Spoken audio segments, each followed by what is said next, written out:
ശ്രദ്ധിക്കുക. ചോദ്യം നിങ്ങൾ ശ്രദ്ധിച്ചു കേൾക്കണം.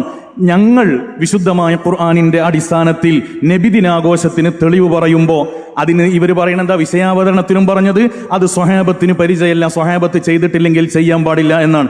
എന്നാൽ ഇവർ തന്നെ നിങ്ങളുടെ നേതാക്കൾ കേരള ജംഇയ്യത്തുൽ ഉലമയെ നിങ്ങൾ ഉണ്ടാക്കിയത് വിശുദ്ധമായ ഖുർആനിന്റെ ആയത്ത് കൊണ്ടാണ്. ആയത്തിനാണ് തെളിവ്. ഏതാ? വൽതകും മിൻകും ഉമ്മത്തുൻ യദ്ഊന ഇലൽ ഖൈരി വയഅ്മുറൂന ബിൽ മഅറൂഫ് എന്ന ആയത്ത് ഓതിയിട്ട് ഇവര് നമ്മൾ ഓതുമ്പോൾ പറയും ഫല്യഫറഹു, അത് അംറല്ലേ, അത് വുജൂബിനല്ലേ എന്നൊക്കെയാണ് ഇവർ പരിഹസിക്കാറുള്ളത്. ഇനി നോക്കുക, ഈ ആയത്ത് തെളിവാക്കിയാണ് എന്ന് നിങ്ങൾ സംഘടന രൂപീകരിച്ചത് എന്ന് നിങ്ങളുടെ അൽമനാറു തന്നെ തെളിയിക്കുകയാണ്. നിങ്ങളുടെ അൽമനാറിൽ വളരെ കൃത്യമായി അതിന്റെ ഒറിജിനൽ കോപ്പി അവിടെ ഞങ്ങളെ കയ്യിലുണ്ട്. നിങ്ങളുടെ അൽമനാറിൽ വളരെ കൃത്യമായി ഈ ആയത്ത് ഓതിയിട്ടാണ് ഇവർ സംഘടനയുണ്ടാക്കാനുള്ള തെളിവ് പറഞ്ഞത്. ഇത് ഏത് സ്വഹാബി പറഞ്ഞു? ഇത് താബിഈങ്ങൾ പറഞ്ഞോ? അപ്പൊ അതൊന്നും അലവർത്ത തർക്ക വിഷയം. ഏതായിരുന്നാലും ഇപ്പൊ മര്യാദയ്ക്ക് ചോദ്യം കൂടില്ല. ഏറ്റവും ചുരുങ്ങിയത് ആദ്യത്തെ 3-4 ചോദ്യമെങ്കിലും വിഷയത്തിൽ ഒന്ന് ചോദിക്കുന്ന വിചാരിച്ച് പ്രതീക്ഷിക്കാൻ വകുപ്പില്ല. കാരണം കമ്പനി വന്നപ്പോൾ ചോദ്യം ഉണ്ടായിരുന്നില്ല. ഇപ്പൊ ചോദിച്ച മനുഷ്യന്മാരും കാണുന്നില്ല, അവിടെ ചോദിച്ചാൽ അവിടെ കാണൂല്ല എന്നത്. ഏതായിരുന്നാലും നമുക്കവിടെ വിഷയം നബിദിനാഘോഷമാണ്. ഞങ്ങളുടെ വാദം കൃത്യമായി എഴുതി. പ്രമാണങ്ങളെ പിൻബലമില്ല, ആയത്തിന് തെളിവില്ല, ഹദീസിൽ തെളിവില്ല, സ്വഹാബത്തിനോ താബികൾക്കോ തമിഴ് താബികൾക്കോ മദ്ഹബിന്റെ ഇമാമുകൾക്ക് പോലുമോ പരിചയമില്ല. അത്രയും ഭാഗത്ത് നമ്മൾ ഇത്തിഫാക്കാണല്ലോ. നിങ്ങൾ തർക്കമില്ലല്ലോ, നിങ്ങൾ സ്ഥാപിക്കാൻ ശ്രമിച്ചില്ലല്ലോ ഇവിടെ ചെയ്തു എന്നുള്ളത്. പിന്നെന്താ? അവിടെ ചെയ്തില്ലെങ്കിലും നല്ല കാര്യമാണ്, അത് മോശം എന്ന് പറഞ്ഞത് ബിദ്അത്തിൽ ബിദ്അത്താണ് എന്നാണ്. അതവിടെ വെച്ചാൽ മതി. അത് അങ്ങനെ തന്നെ നിങ്ങൾ പറയും, അത് അങ്ങനെ തന്നെ പറയും. ഒരു ഇബാദത്ത് വിശുദ്ധ ഖുർആനിലില്ലാതെ, ഹദീസിലില്ലാതെ, നബിക്ക് പരിചയമില്ലാതെ, സ്വഹാബത്തിന് പരിചയമില്ലാതെ, താബിഈങ്ങൾക്ക് പരിചയമില്ലാതെ, അയിമ്മത്തുൽ അർബഅക്ക് പരിചയമില്ലാതെ, നൂറ്റാണ്ടുകളായ മുസ്ലിമുകൾക്ക് പരിചയമില്ലാതെ പിന്നെ ഷിയാക്കൾക്ക് ആദ്യം പരിചയപ്പെടുക, ഷിയാക്കൾ കൊണ്ടുവരിക, പിന്നെ ഒരു മുല്ല ഉമർ കൊണ്ടുവരിക, പിന്നെ രാജാവ് കൊണ്ടുവരിക. എന്നിട്ട് പറയാം ഇത് ഓരോന്നും ചെയ്തിട്ടില്ലെങ്കിൽ നല്ലത് തന്നെയാണ്, അതിന് ആയത്തിൻ്റെ ഹദീസ് ഉണ്ട്. അത് ചേളാരി സമസ്താനത്ത് പറയാൻ പറ്റും, ഉമ്മത്തിനോട് പറയാൻ പറ്റൂല. അതുകൊണ്ട് മര്യാദയ്ക്ക് ചോദ്യം ചോദിക്കി, അപ്പോൾ ശരിയായ ഉത്തരം പറഞ്ഞുതരാം.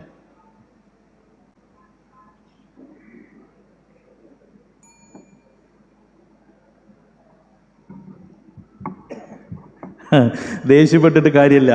ചോദ്യം ആദ്യം വൈജ്ഞാനിക ചർച്ച എന്നൊക്കെ പറഞ്ഞിട്ടാണ്. ഉസൂലുമ തൊട്ടപ്പോൾ പൊള്ളി. എന്തിനാ ആ ആയത്ത് ഞങ്ങൾ ഇവിടെ ഓതിയത്? നിങ്ങളുടെ അൽമനാറിൽ നിങ്ങൾ രേഖപ്പെടുത്തിയത് എന്താണ്? വൽതകുൻ ഉമ്മത്തുൻ എന്ന ആയത്ത് ഓതിയിട്ട് അത് സംഘടനയുണ്ടാക്കാൻ തെളിവാണ്. അത് സംഘടനയുണ്ടാക്കാൻ ആമായ ആ ആയത്തിന്റെ തഹ്തിലാണ് നിങ്ങൾ സംഘടനയുണ്ടാക്കാൻ അത് തെളിവ് പറഞ്ഞത്. നിയ്യത്ത് കൊണ്ട് ഇബാദത്താവുന്നല്ലേ ഇമാമുമാര് പറഞ്ഞത്? എവിടെ പോയി? ഇവിടെയാണ് നിങ്ങളുടെ വാദം. നിങ്ങൾ നോക്കണം. അപ്പോ സംഘടന ഉണ്ടാക്കാൻ സ്വഹാബത്തിന്റെ ആവശ്യമില്ല. നിങ്ങളായി 3-15 വാക്കിലൊക്കെ 18 അല്ലേ? വളരെ സന്തോഷമുണ്ട്. നിങ്ങൾ നോക്കണം, വളരെ കൃത്യമാണ്. നമ്മുടെ വാദത്തിൽ നിന്നും വിഷയാവതരണത്തിൽ നിന്നുമാണ് ചോദ്യം. വിശുദ്ധമായ ഖുർആനിന്റെ ആയത്ത് ഉദ്ധരിച്ചുകൊണ്ടാണ് ഇവർ സംഘടനയുണ്ടാക്കിയത്. നിങ്ങളുടെ അൽമനാർ ഞങ്ങളുടെ കയ്യിലുണ്ട്. അപ്പൊ ചോദിക്കണില്ല ഇവിടെ സംഘടന ഉണ്ടാക്കലാണോ പ്രശ്നം? അല്ല, നിങ്ങൾ അതിനു വേണ്ടി പറഞ്ഞ ഉസൂൽ എന്താണ്? ആ ഉസൂലിനെ തൊട്ടപ്പോ നിങ്ങൾ വിഷയത്തിൽ നിന്ന് വഴുതി മാറി തെന്നി മാറാനുള്ള ശ്രമമാണ്. ഞങ്ങൾ അതിനനുവദിക്കുന്ന പ്രശ്നമില്ല, നിങ്ങൾ വിചാരിക്കണ്ട. ബഹുമാനപ്പെട്ട പരിശുദ്ധമായ അഹ്ലു സുന്നത്തി വൽ ജമാഅത്തിന്റെ കൃത്യമായ ഉസൂലിൽ നിന്നാണ് ഞങ്ങളെ ചോദ്യം വന്നത്. പിടിച്ചു നിൽക്കാൻ കഴിയണില്ല. സംഘടന ഉണ്ടാക്കാൻ അപ്പോൾക്ക് തെളിവിന്റെ ആവശ്യമില്ല. വേണ്ട. നിങ്ങളുടെ AP അബ്ദുൽ ഖാദർ മൗലവി എന്താണ് എഴുതി വെച്ചത്? എന്നാൽ നബി സല്ലല്ലാഹു അലൈഹി വസല്ലമ തങ്ങളിൽ നിന്നോ സ്വഹാബാക്കളിൽ നിന്നോ അംഗീകൃതമായി വന്നിട്ടില്ലാത്ത രൂപമോ സമയക്രമമോ നിശ്ചയിക്കുന്നത് സ്വീകാര്യമല്ല. പറ്റൂല എന്നാ പറഞ്ഞത്. സംഘടനക്ക് നിങ്ങൾക്ക് വേറെ തെളിവും പിന്നെ നബിദിനത്തിന് വേറെ തെളിവും. ആമായ ആ ആയത്തിന്റെ തഹ്തിൽ നിങ്ങൾക്ക് സംഘടനയുണ്ടാക്കാൻ തെളിവ് കിട്ടുകയാണ്. അപ്പൊ നമുക്കത് പറ്റൂല, നിങ്ങൾക്കത് പറ്റും. ഇത് എവിടുത്തന്നെയായ വളരെ കൃത്യമാണ്. വിഷയത്തിന്റെയും വാദത്തിൽ നിന്നുമാണ് ഞങ്ങളുടെ ചോദ്യം. ആ ചോദ്യത്തിന് കൃത്യമായി പ്രതിരോധിക്കാൻ കഴിയാതിരിക്കുമ്പോ അപ്പൊ ദേഷ്യം വരിക. മര്യാദക്ക് ചോദ്യം ചോദിച്ചോന്നാ പറഞ്ഞത്. ചോദ്യം അകത്തിറച്ചിക്ക് പറ്റിയിട്ടുണ്ട് എന്ന് ഞങ്ങൾ മനസ്സിലാക്കുകയാണ്. അതുകൊണ്ടാണ് അത്ര ദേഷ്യത്തിൽ പറയുന്നത്. ഇനി നിങ്ങൾ നോക്കുക, ഞങ്ങളുടെ രണ്ടാമത്തെ ചോദ്യം. ഒന്നാമത്തെ ചോദ്യം അവിടെ ബാക്കി നിൽക്കുകയാണ്. ഞങ്ങളുടെ രണ്ടാമത്തെ ചോദ്യം തർക്കത്തിന്റെ മർമ്മത്തിൽ നിന്നാണ് ഞങ്ങളുടെ ചോദ്യം വരുന്നത്. നബി സല്ലല്ലാഹു അലൈഹി വസല്ലമ തങ്ങളുടെ തിരുപ്പിറവി ലോകത്തിന് അനുഗ്രഹമാണോ അല്ലേ എന്നാണ് ഞങ്ങളുടെ ചോദ്യം. നോക്കണം, ശ്രദ്ധിച്ച് കേൾക്കണം. നബി സല്ലല്ലാഹു അലൈഹി വസല്ലമ തങ്ങളുടെ ജന്മം, തിരുപ്പിറവി ലോകത്തിന് അനുഗ്രഹമാണോ അല്ലേ? നിങ്ങൾ പറഞ്ഞു കിട്ടിയാൽ മതി, ബാക്കി നമുക്ക് പറയാണ്ട്. ഒന്നുകൂടി ശ്രദ്ധിക്കണം. നബി സല്ലല്ലാഹു അലൈഹി വസല്ലമ തങ്ങളുടെ തിരുപ്പിറവി ലോകത്തിന് അനുഗ്രഹമാണോ അല്ലേ? അപ്പൊ പറയും അത് വിഷയത്തിൽപ്പെട്ടതല്ല. അതാണ് രക്ഷപ്പെടാനുള്ള ഏറ്റവും നല്ല ക്യാപ്സൂൾ. ഇത് ആദ്യം തന്നെ എഴുതി കൊണ്ടുവന്നാ തോന്നുന്നത്. അത് വിഷയത്തിൽപ്പെട്ടത്. മർമ്മത്തിൽ നിന്നാണ് ഞങ്ങളുടെ ചോദ്യം, തർക്കത്തിന്റെ മർമ്മത്തിൽ നിന്നാണ് ഞങ്ങളുടെ ചോദ്യം. ഒന്നാമത്തെ ചോദ്യത്തിൽ നിന്ന് വളരെ തന്ത്രപരമായി സ്കൈപ്പാവാനുള്ള ശ്രമമാണ്. അത് ഞങ്ങൾ അനുവദിക്കുകയില്ല. ഒന്നാമത്തെ ചോദ്യം അവിടെ ബാക്കി നിൽക്കുകയാണ്. രണ്ടാമത്തെ ചോദ്യത്തിന് മറുപടി പറയൂ. അൽഹംദുലില്ലാ, ഒന്നാമത്തെ മറുപടി പറഞ്ഞു. ആ ആയത്ത് തെളിവാണ്, അത് ആമായ ദലീലാണ്, അത് മതി, അതിന് ഖാസാക്കേണ്ട കാര്യമില്ല, അത് സംഘടന ഇബാദത്തല്ല. തെളിവ് പറഞ്ഞു, മറുപടി പറഞ്ഞു. നിങ്ങൾ കേൾക്കാത്ത എന്താണ്? രണ്ടാമത്തെ മറുപടി, തിരുപ്പിറവി റഹ്മത്താണോ? റഹ്മത്താണ്, റഹ്മത്താണ്, സംശയമില്ല. നബി തങ്ങൾ പറഞ്ഞു ഫീഹി യൗമ ഉലിത്തു, ഞാൻ ജനിച്ച ദിവസമാണ്, തിങ്കളാഴ്ച നോമ്പ് തോറ്റോളിയുന്ന, അന്ന് ബിരിയാണി നോളിന്നല്ല പറഞ്ഞത്. അപ്പൊ അത് റഹ്മത്താണ്. പക്ഷെ അത് നിങ്ങൾ ഞെഴ്മത്തായി കൊണ്ടെടുക്കാൻ ഇവിടെ, അവിടെയാണ് പ്രശ്നം. അൽഹംദുലില്ലാ, നബി സല്ലല്ലാഹു അലൈഹി വസല്ലമ തങ്ങളുടെ ജന്മം, നബി സല്ലല്ലാഹു അലൈഹി വസല്ലമ തങ്ങളുടെ ജന്മം ലോകത്തിന് അനുഗ്രഹമാണോ എന്ന ചോദ്യത്തിന് ആണ് എന്നാണ് മറുപടി പറഞ്ഞത്. എന്നാൽ ഞങ്ങൾ ഇതെന്തിനാ ചോദിച്ചതെന്നറിയോ? നബി സല്ലല്ലാഹു അലൈഹി വസല്ലമ തങ്ങളുടെ ജന്മം ലോകത്തിന് അനുഗ്രഹമല്ല എന്ന വിധത്തിൽ നിങ്ങൾ എത്രയോ എഴുതി വെച്ചത്. നിങ്ങളുടെ 96 അൽമനാറിൽ അൽ ഇസ്ലാഹിൽ നിങ്ങൾ എഴുതി വെച്ച എന്താ അറിയോ? നബി സല്ലല്ലാഹു അലൈഹി വസല്ലമ തങ്ങളുടെ ജന്മത്തെ തുലനപ്പെടുത്തിയത് നമുക്കൊരു പശുക്കുട്ടി ഉണ്ടായാൽ ആ ദിവസത്തിന്റെ പ്രത്യേകത പോലെ, നമ്മുടെ തെങ്ങിൽ ഒരു തേങ്ങയുണ്ടായാൽ ആ ദിവസത്തിന്റെ പ്രത്യേകത പോലെ എന്ന്. നഊദു ബില്ലാഹ്. അള്ളാഹുവിന്റെ ഹബീബ് സല്ലല്ലാഹു അലൈഹി വസല്ലമ തങ്ങളുടെ ജന്മത്തിനെ ഇവർ പഠിപ്പിച്ചത് അങ്ങനെയാണ്.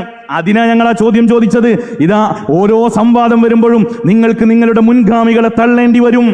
അൽ ഇസ്ലാഹിനെ നിങ്ങൾ തള്ളിക്കളയുകയാണ് എന്ന് മാത്രമല്ല, നമ്മൾ ആദ്യം തന്നെ ശ്രദ്ധിക്കണം, വിശുദ്ധമായ ഖുർആനിന്റെ ആയത്തിന് എങ്ങനെയാണ് നിങ്ങൾക്ക് സംഘടനയുണ്ടാക്കാൻ തെളിവാകുന്നത് എന്ന ചോദ്യത്തിന് അത് സംഘടനയല്ലേ എന്ന്. ഖസ്ദുകൊണ്ട് മതവുമായി ബന്ധപ്പെട്ട വിഷയങ്ങൾക്കൊക്കെ അങ്ങനെ തന്നെയാണ്. ഖസ്ദുകൊണ്ട് ഒരു കാര്യം ഇബാദത്താകുമെന്ന് ഇമാമുമാർ വ്യക്തമായി പറഞ്ഞതല്ലേ? അപ്പൊ നിങ്ങളുടെ സംഘടന ദീനുമായിട്ടൊരു ബന്ധമില്ല, നിങ്ങളുടെ സംഘടനക്ക് ആഖിറത്തിൽ പ്രതിഫലമില്ല. നിങ്ങൾ നോക്കണം, വിശുദ്ധമായ ഖുർആനിനെ മുൻനിർത്തിയിട്ടാണ് ഇവർ സംഘടനയുണ്ടാക്കിയത്. അവർക്ക് കൃത്യമായി തെളിവ് പറയാൻ കഴിയണില്ല. ആ തെളിവ് നമ്മൾ ഉദ്ധരിക്കുമ്പോൾ, നബിദിനാഘോഷത്തിന് പറയുമ്പോൾ സ്വഹാബി ചെയ്യണം, താബീങ്ങളെ കിട്ടണം, ഇമാമുമാര് പറയണം, ഇമാമുമാര് ചെയ്യണം, എന്തൊക്കെ കാര്യങ്ങളാണ് പറയാനുള്ളത്. അതേ സമയത്ത് നിങ്ങളുടെ ഒരു വിഷയം വന്നപ്പോൾ നിങ്ങൾക്ക് ആ വിഷയത്തിന് കൃത്യമായ മറുപടി പറയാൻ കഴിയാത്ത വിധം നിങ്ങൾ ജനങ്ങളുടെ മുമ്പിൽ പരിഹാസ്യരാവുകയാണ്. ഇനി ശ്രദ്ധിക്കുക, അടുത്ത ചോദ്യം നിങ്ങളിതിങ്ങനെ ഓരോന്ന് പറഞ്ഞു കിട്ടുകയാണ് ഞങ്ങൾക്ക് വേണ്ടത്. ഇപ്പൊ കണ്ടോ, നബിദിനാഘോഷം, നബി സല്ലല്ലാഹു അലൈഹി വസല്ലമ തങ്ങളുടെ ജന്മം റഹ്മത്തല്ല എന്ന് പറയുന്ന വിധത്തിലുള്ള, അല്ലെങ്കിൽ നബി സല്ലല്ലാഹു അലൈഹി വസല്ലമ തങ്ങളുടെ ജന്മത്തെ നിസാരപ്പെടുത്തുന്ന പശുക്കുട്ടിയോട് എന്ന് പോലും നബി തങ്ങളെ പരിചയപ്പെടുത്തുന്നത് എത്രമേൽ അപകടകരമാണ്. നിങ്ങൾ ശ്രദ്ധിക്കുക, അടുത്ത ചോദ്യം ചോദിക്കുകയാണ്. നബിദിനാഘോഷ വിഷയത്തിൽ നിങ്ങൾക്ക് പല പരിണാമങ്ങളും ഉണ്ടായിട്ടുണ്ട്. അങ്ങനെയെങ്കിൽ ഇങ്ങനെ, ഇങ്ങനെയെങ്കിൽ അങ്ങനെ എന്ന ന്യായീകരണങ്ങൾക്ക് ഒരു പ്രസക്തിയുമില്ല. നബിദിന ആഘോഷം തന്നെ ശിർക്കാണെന്ന നിങ്ങളുടെ വാദം ഏതെങ്കിലും ഖുർആൻ ആയത്തുകൊണ്ട് തെളിയിക്കാമോ? എങ്ങനെ? നബിദിനാഘോഷം ശിർക്കാണ് എന്ന, നബിദിനാഘോഷം തന്നെ ശിർക്കാണ് എന്ന നിങ്ങളുടെ വാദം ഏതെങ്കിലും വിശുദ്ധമായ ഖുർആനിന്റെ ആയത്തുകൊണ്ട് തെളിയിക്കാമോ എന്നാണ് ചോദ്യം. ഞാൻ വിഷയത്തിൽപ്പെട്ടതല്ല എന്ന് പറയോ? നബിദിനാഘോഷം ശിർക്കാണ് എന്ന നിങ്ങളുടെ വാദം അത് സ്ഥാപിക്കാൻ വിശുദ്ധമായ ഖുർആനിന്റെ ഏത് ആയത്താണ് നിങ്ങൾക്ക് പറയാനുള്ളത്? നോക്കണം, എ പി അബ്ദുൽ ഖാദിർ മൗലവി അദ്ദേഹം പറഞ്ഞെന്താ? സംഘടന എന്നുള്ളതല്ല, ഒരു രൂപവും പറ്റൂല. നബി സല്ലല്ലാഹു അലൈഹി വസല്ലമ തങ്ങളിൽ നിന്നോ സ്വഹാബാക്കളിൽ നിന്നോ കൃത്യമായി വന്നിട്ടില്ലാത്ത രൂപമോ സമയക്രമമോ സ്വീകാര്യമല്ല. അപ്പൊ നിങ്ങളെ സംഘടനയും സ്വീകാര്യമല്ല. മുജാഹിദ് സ്ഥാനം എവിടെയും എഴുതി വെച്ചിട്ടില്ല. നബിദിന ആഘോഷത്തിന് ഹുക്കം പറഞ്ഞപ്പോൾ ആ ആഘോഷം ശിർക്കാകുന്നു. അങ്ങനെ ഹുക്കുമുണ്ടാവുക? ഷിർക്കിന് ഹുക്കുമാണ്. ഹുക്കും 5 ഉള്ളൂ. ഷിർക്കിന്റെ ഹുക്കും ഹറാമല്ലേ സഹോദരങ്ങളെ? അതുകൊണ്ട് ഇല്ലാത്ത വാദം നിങ്ങൾ ഉണ്ടാക്കുക. നിങ്ങൾ ഈ ചോദ്യം ചോദിക്കുക, എളുപ്പമുണ്ടല്ലോ. എന്നാൽ പിന്നെ നിങ്ങൾ 2 ആയാൽ പോലെ. ഇവിടെ 2 വന്നിരിക്കുന്ന ആവശ്യമുണ്ടോ? ഞങ്ങളുടെ വാദങ്ങൾ ഉണ്ടാക്കുക, നിങ്ങൾ ഈ ചോദ്യം ചോദിക്കുക, ആ ഉത്തരം പറഞ്ഞാന്ന് പറയാം. അതുകൊണ്ട് മുജാഹിദ് പ്രസ്ഥാനം നിരുപാധികം നബിദിനാഘോഷം എന്ന ആ ആഘോഷം ഒരു ആഘോഷം എന്ന നിലക്ക് അത് ഷിർക്കാകുന്നു എന്ന് എഴുതി വെച്ചിട്ടില്ല. അതിന്റെ ഭാഗമായി പല കാരണങ്ങൾ ശിർക്ക് വന്നു ചേരുന്നുണ്ട്. അത് നമുക്ക് ആവശ്യം അപ്പോൾ പറയുകയും ചെയ്യാം. സംവാദത്തിന് വരുമ്പോൾ ചോദ്യത്തിന് മറുപടിയാണ് വേണ്ടത്. ചെറുവാടിയിൽ നിങ്ങൾ അങ്ങാടിയിൽ നടത്തിയ പ്രസംഗം അത് ആവർത്തിക്കാനാണെങ്കിൽ നമുക്കിവിടെ LCD പ്രദർശിപ്പിച്ചാൽ പോരെ? ഈ പറഞ്ഞത് പിന്നെ ആവർത്തിക്കണോ? ഇത് നാട്ടുകാരൊക്കെ കേട്ടതല്ലേ? ഞങ്ങളുടെ ചോദ്യത്തിനാണ് മറുപടി. ഈ സംവാദത്തെ നിങ്ങൾ പരിചയപ്പെടുത്തിയത് തന്നെ ഇതൊരു വൈജ്ഞാനിക സംവാദം എന്നാണ്. വൈജ്ഞാനിക സംവാദത്തിന്റെ പ്രത്യേകത എന്താ? നിങ്ങൾ പഠിച്ചത് പറയലാണോ? നബിദിനാഘോഷത്തെ നിങ്ങൾ എതിർക്കുന്നതിന്റെ മർമ്മത്തിൽ നിന്നുകൊണ്ടാണ് ഞങ്ങൾ ഇവിടെ കൃത്യമായി ചോദ്യങ്ങൾ ഉന്നയിച്ചത്. ആ ചോദ്യങ്ങൾക്ക് മറുപടി വേണം. ആ ചോദ്യങ്ങളോട് മുഖം തിരിഞ്ഞിട്ട് കാര്യമില്ല, വിഷയം മാറ്റിയിട്ടും കാര്യമില്ല. അത് നിങ്ങളുടെ അനുയായികൾക്ക് മുമ്പിൽ ജാമിയത്തുൽ ഹിന്ദിൽ കുട്ടികളോട് പറയാ, സംവാദത്തിന്റെ വേദിയിൽ പറ്റൂല. അതിന് ഞങ്ങൾ ഈ ദിവസം മെനക്കെടുത്തി വന്നിട്ട് ചോദ്യങ്ങൾക്ക് മറുപടി പറയാതെ പിരിഞ്ഞുപോയ നാട്ടുകാരെ ചോദ്യം ചെയ്യും. അപ്പൊ ഒന്നാമത്തെ ചോദ്യം മുതൽ ഓരോ ചോദ്യങ്ങൾ കൃത്യമായി ചോദിച്ചത് നിങ്ങൾ പറഞ്ഞതുപോലെ ഈ വിഷയത്തിന്റെ മർമ്മത്തിൽ നിന്നുകൊണ്ടുള്ള ചോദ്യങ്ങളാണ്.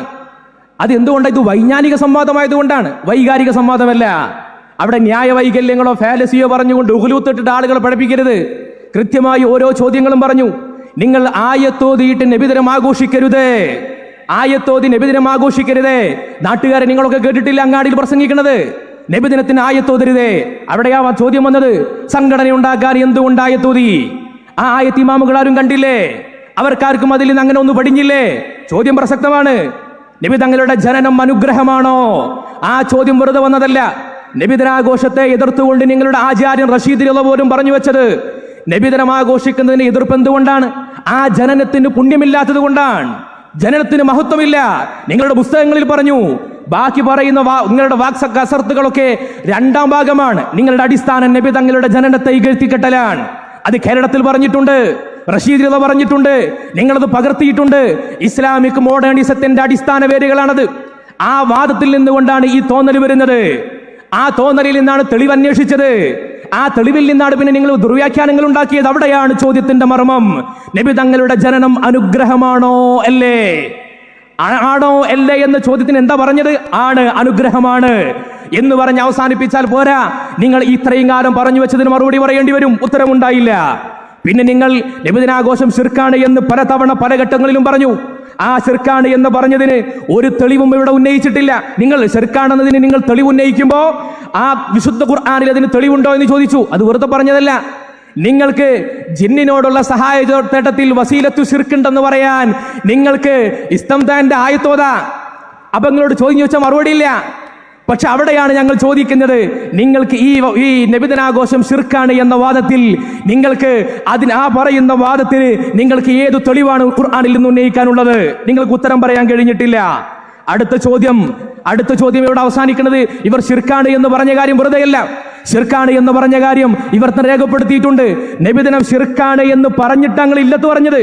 ശിർക്കാണെന്നത് ഹുക്മ തന്നെയാണ്, അത് പറഞ്ഞിട്ടായി ഇല്ലത്ത് പറഞ്ഞത്. അതുകൊണ്ട് അതിന്റെ തെളിവ് നിങ്ങൾ പറയണം.